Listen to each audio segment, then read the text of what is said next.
ఎంతవరకు వచ్చిందో ఏ క్షణంలోనైనా breaking news రావచ్చు. బ్రేకింగ్ న్యూస్ చూస్తున్నాం. సాక్షి జర్నలిస్ట్ కొమ్మినేని శ్రీనివాసరావును ఏపీ పోలీసులు హైదరాబాద్ లో అదుపులోకి తీసుకున్నారు. పెట్టండి డీజేలు, కొట్టండి చప్పట్లు, చల్లండి పూలు, వేయండి హీలలు, సంబరాలకు సిద్ధం.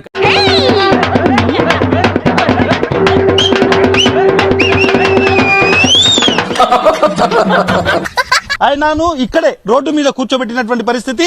ఆడికి అలాగే అవ్వలేరా? నువ్వు హ్యాపీరా? మిమ్మల్ని ఏమడుగుతున్నారు వచ్చినప్పటి నుంచి? చెప్పవే. ఆ ఒక్క పదం వాడిన మాట వాస్తవం. ఆ పదాన్ని వాడకుండా ఉంటే మంచిది. ఈ బుద్ధి ఒక సంవత్సరం ముందు ఉండుంటే ఈ బిర్యానీ బావార్చి హోటల్లో కూర్చొని భోంచేసేవాడే. అమరావతిపై అనుచిత వ్యాఖ్యల కేసులో కొమ్మినేనిని అరెస్ట్ చేసి విజయవాడ తరలిస్తున్నారు. అయిపోయింది, బతికి అయిపోయింది. నేను కొత్త చెక్కేస్తారులే ఈ రోజు అంతా.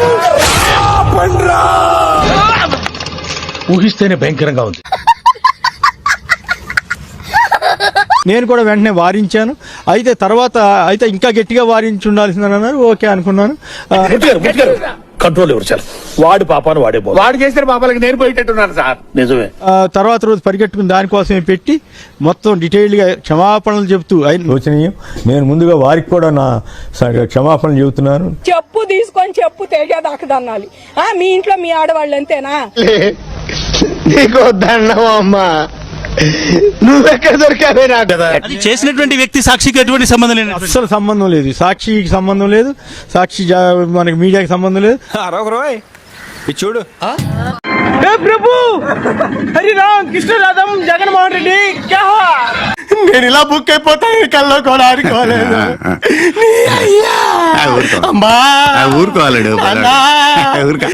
అయినప్పటికి కూడా మరుసటి రోజు చాలా ఆశ్చర్యం ఏంటంటే అసలు కేసులు పెట్టాల్సింది ఎవరి మీద? ఈనాడు, ఆంధ్రజ్యోతి వాళ్ళ మీద అనుకున్నా. అడు తిరిగి నా మీదగా వస్తాడు అనుకున్నా. అతను నేను ఇంతవరకు అప్పటి నుంచి ఇప్పటి వరకు ఒక్క పదం వాళ్ళు ఆ పదాన్ని కొన్ని వందల సార్లు, వేల సార్లు వాడారు. నోరుంది కదా అని అడ్డమైన వాగుడు వాక్కు పచ్చడైపోద్ది. ఆ పదాన్ని పేపర్లో వచ్చేసారు. ఇవన్నీ కూడా చాలా అన్యాయం కదా. ఆ టెర్రరిస్ట్ కంటే డేంజర్ సార్ ఈ సాడిస్ట్ గాడు. లైఫ్ లో మళ్ళీ బయటికి రావద్దు. వైట్ డ్రెస్ వేసుకుని ఎలుగుబట్టి లేక ఊర్లుతోమైందే. వాళ్ళ మీద కేసు పెట్టాల్సింది. లక్షల పేపర్లో అచ్చు వేశారు. పైగా నేను అన్నమాట నా పేరు కూడా కలిపారు. నేను అసలు అనలేదు. స్ట్రాంగ్ ఎవిడెన్స్ ఏదైనా ఉంటే చెప్పండి. ఎవిడెన్స్లు మనకి సంబంధం లేకపోయినా కూడా సాక్షి యాజమాన్యం అయితే ఇంకా గొప్పగా ముందుగానే మాకు సంబంధం లేదు, మేము అందరినీ గౌరవిస్తామని చెప్పింది. చూసాను సీసీటీవీలో మీ కాపలా బల్లాన్ని చూడొచ్చు. కొమ్మినేని గారికి ఇప్పుడు ఒక ఎఫ్ఐఆర్ కాపీ మాత్రం ఇస్తున్నారు. ఎఫ్ఐఆర్ కాపీ లాంటిది ఒక జర్నలిస్ట్ కి సంబంధించి నేను చాలా క్లియర్ గా ఆయన 70 సంవత్సరాలు ఆయన వయసు సీనియర్ సిటిజన్. 70 సంవత్సరాల వయసులో 60 ఏళ్ల వయసులో నీకేం పోయే కాలం ఇది? సమర్థించానని మళ్ళీ ఇవాళ రాశారు. నేను సమర్థించడం లేదు. నేను అయినా కూడా నేను క్షమాపణ చెబుతాను.